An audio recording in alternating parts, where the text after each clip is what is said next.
L'onglet Ressources en ligne présente et donne accès à la plupart des ressources de notre bibliothèque numérique. Comme les ressources sont nombreuses et variées, nous les avons regroupées par type. Donc, je clique sur Ressources en ligne et ça affiche le menu qui vous permet de sélectionner le type de ressources qui vous intéresse. Donc, on a les dictionnaires, les encyclopédies, les films en ligne, les livres numériques, divers outils spécialisés, les revues et les journaux, les statistiques. Pour accéder aux ressources, il suffit de cliquer sur le pictogramme de la ressource qui vous intéresse. Donc, par exemple, je veux aller interroger érudit. Donc, il me reste à cliquer sur le pictogramme de la ressource. En survolant le pictogramme, vous voyez qu'il y a un commentaire, un bref commentaire qui vous présente les différentes ressources. Précision importante, plusieurs des ressources de la bibliothèque numérique du Cégep demandent un abonnement et sont réservées à l'usage exclusif des abonnés.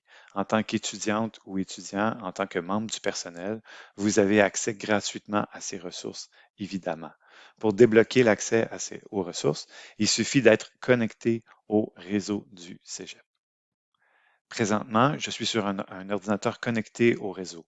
L'accès se fait immédiatement sans que j'ai besoin de m'identifier. En fait, je me suis identifié au moment d'ouvrir une session sur l'ordinateur. Je suis donc connecté au réseau. Les ressources en ligne sont débloquées pour tous les utilisateurs et utilisatrices du réseau du Cégep. Dans ce cas-ci, si je veux accéder à Érudit, par exemple, je clique sur le pictogramme de la ressource et j'y accède tout de suite avoir besoin de lancer sans avoir besoin de m'identifier. Mais je peux lancer ma recherche immédiatement. Voilà pour l'accès à Érudit.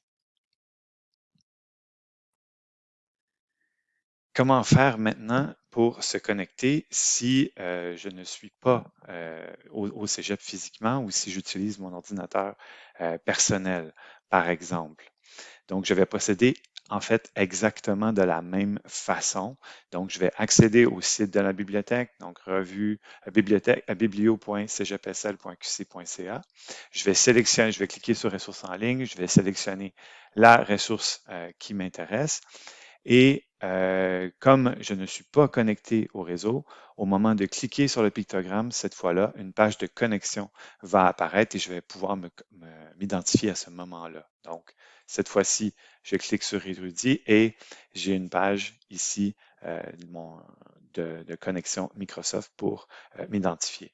Donc, dans le cas d'un étudiante ou un étudiant, ce sera votre DA, donc quelque chose qui ressemble à ça. Donc, A commercial cgepsl.qc.ca. OK. Donc, ça c'est votre identifiant pour beaucoup de ressources au Cégep, votre identifiant réseau. Dans mon cas, je suis un employé, donc mon identifiant, c'est plutôt les initiales de mon prénom et mon nom de famille. Mon mot de passe, je l'ai déjà entré, c'est mon mot de passe réseau encore là, donc je me connecte. Et on me demande si je souhaite rester connecté. Oui, dans ce cas-ci. Et encore une fois, j'accède à Érudit pour pouvoir le consulter et y travailler.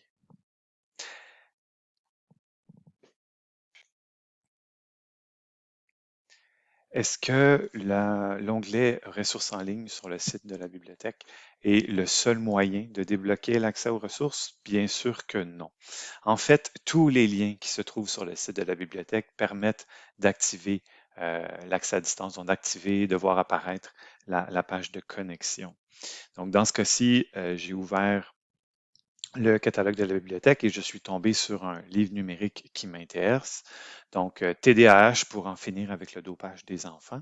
J'ai mon lien ici pour accéder à la ressource et si je clique dessus, je vois que effectivement, la page de connexion apparaît à nouveau. Donc, il suffit que je me réidentifie ici. Là, pour le besoin de la démonstration, j'ai ouvert une seconde fenêtre de navigation privée, mais une fois que je suis connecté, je peux vraiment me promener, changer de ressource, bondir d'une ressource à l'autre pour suivre mes recherches sans avoir à me connecter à chaque fois. Donc, c'est vraiment important de comprendre ceci. Donc, vraiment, si je m'identifie à nouveau, voilà, je me connecte. oui, je veux rester connecté et j'accède à mon livre numérique ici que je vais pouvoir lire. Et si je vais, par exemple, sur une autre page du site de la bibliothèque, je suis dans la page consacrée au cinéma, sous l'onglet Discipline ici, et j'ai envie de lire le dernier numéro de la revue 24 images, ben, je peux cliquer sur numérique ici, par exemple, et je vais accéder à Érudit sans avoir besoin de m'identifier cette fois-là. Donc, je peux vraiment continuer à euh, lire les articles de cette revue-là euh, sans avoir besoin de m'identifier à nouveau.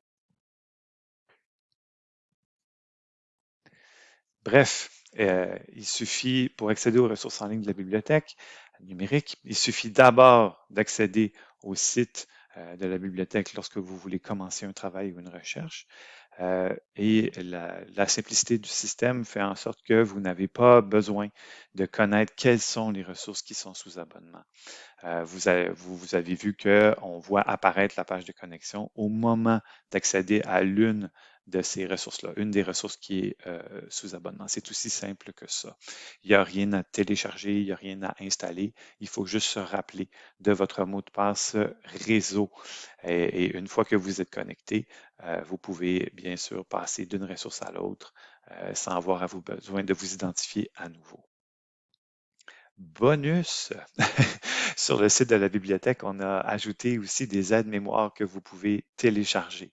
Donc, les aides-mémoires sont sous Aide à la recherche, Aide-mémoire, et il y en a trois types d'aides-mémoire. Donc, on a arts et lettres, sciences humaines, sciences et technologies. Donc, si je clique sur arts et lettres, par exemple, et que je télécharge cette aide-mémoire-là, c'est un PDF, que je télécharge l'aide-mémoire sur mon ordinateur personnel, ben, je vais pouvoir cliquer dans ce document-là pour accéder directement aux ressources sans même avoir à passer par le site de la bibliothèque. Donc, encore une fois, le lien vers Érudit est ici. Donc, si je clique sur Érudit je clique dessus et j'accède directement à la ressource. Encore une fois, je suis connecté cette fois-ci, donc je n'ai pas besoin de me réidentifier à nouveau. Ma connexion est déjà active. Donc, il me reste à vous souhaiter des bonnes recherches à tous. J'espère que cette petite présentation vous a plu et à bientôt.